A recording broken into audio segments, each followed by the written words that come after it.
Okey, bertemu kembali kita dalam kelas sains bersama Cikgu Muni. Okey, pada hari ini saya akan membincangkan kemahiran proses sains yang seterusnya iaitu mentafsir data. Okey, let's go. So, masih lagi dalam tema inquiry dalam sains, kemahiran saintifik, standard kandungan adalah kemahiran bawah proses sains, standard pembelajaran adalah mentafsir data. Okey, pada akhir pembelajaran, cikgu harapkan murid-murid dapat mentafsir data dengan memilih idea yang relevan tentang objek, peristiwa atau pola yang terdapat pada data untuk membuat penerangan.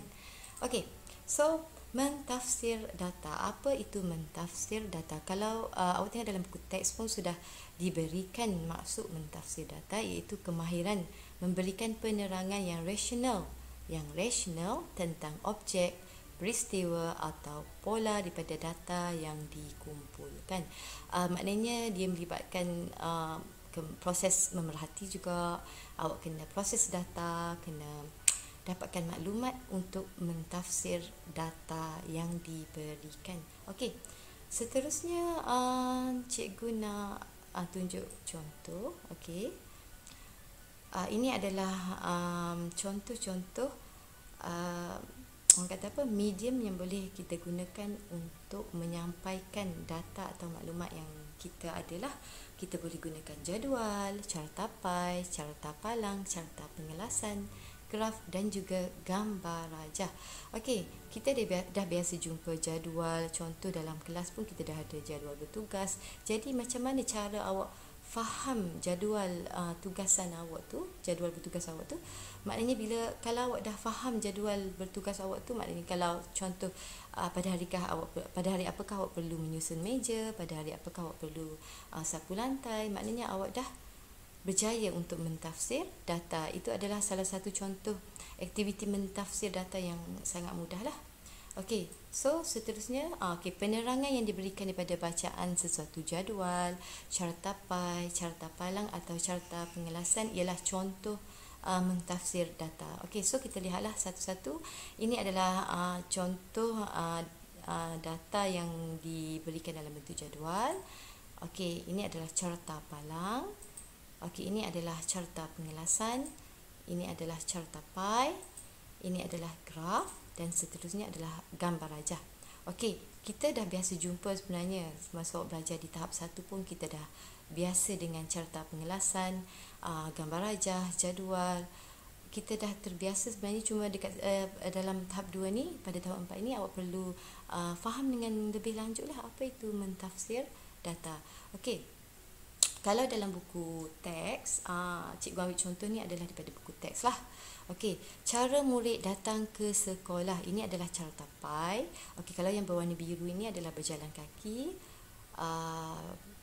hijau menaiki bas, merah mewakili menaiki basikal dan warna purple ni menaiki kereta. Okey, apakah cara utama murid datang ke sekolah? Jadi bila awak dapat soalan macam ni, awak kena pandailah study carta pie ni. Bahagian manakah yang menunjukkan bahagian yang terbesar? Sebab apa dia kata dia minta apakah cara utama. Cara utama maknanya di sini kalau kita tengok cara utama di sini adalah menaiki bas. Okey, so tafsiran data ni, kalau kita tengok tafsiran data carta pie ni, bilangan murid yang menaiki basikal sama dengan bilangan murid yang berjalan kaki. Itu juga contoh tafsiran data yang kita boleh buat, iaitu bilangan murid yang menaiki basikal sama dengan bilangan murid yang berjalan kaki.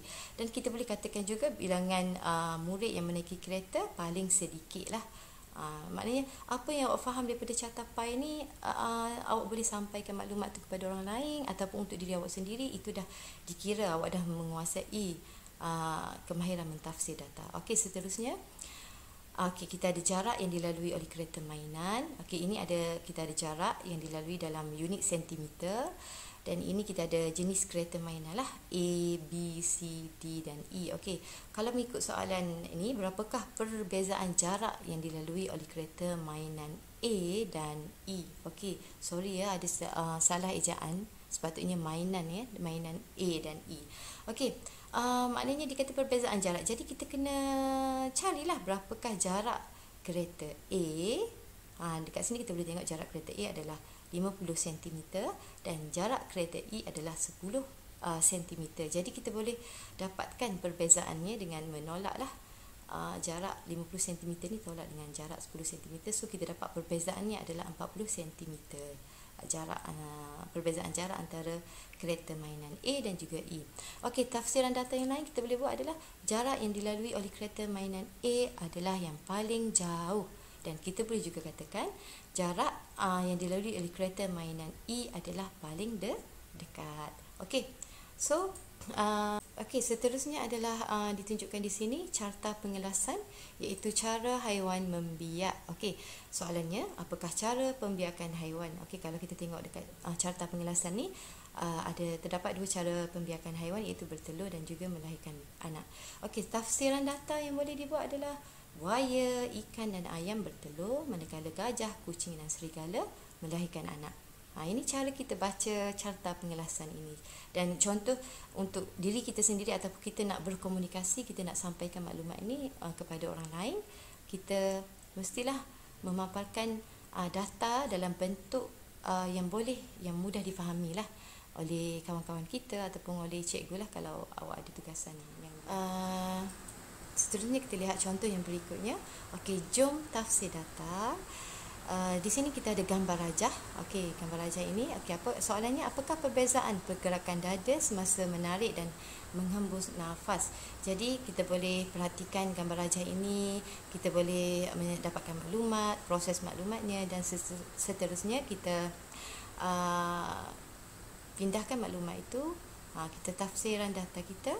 Okey, semasa menarik nafas, dada naik dan mengembang, manakala semasa menghembus nafas, dada turun dan mengempis. Okey. Jadi kita perlu perhatikan dengan sebaik-baiknya supaya kita dapatkan maklumat yang tepatlah untuk kita tafsir, untuk kita jadikan tafsiran data kita adalah yang terbaik. Maknanya tak bolehlah kita kata apakah perbezaan pergerakan dada. Kita just sebut okey, pergerakan dada semasa menarik nafas adalah dada naik dan mengembang. Kalau kita setakat kita beritahu macam tu, maksudnya tafsiran data kita tak berapa tepat lah, tak berapa bagus lah, sebab di sini kita boleh bandingkan dia. Apakah perubahan yang terjadi terhadap dada semasa menarik nafas dan menghembus nafas. Okey. Seterusnya tugasan seperti biasalah, cikgu dah masukkan dalam grup WhatsApp awak, dan boleh buat dan PM cikgu lah kalau ada apa-apa masalah. Okey, sekian, terima kasih.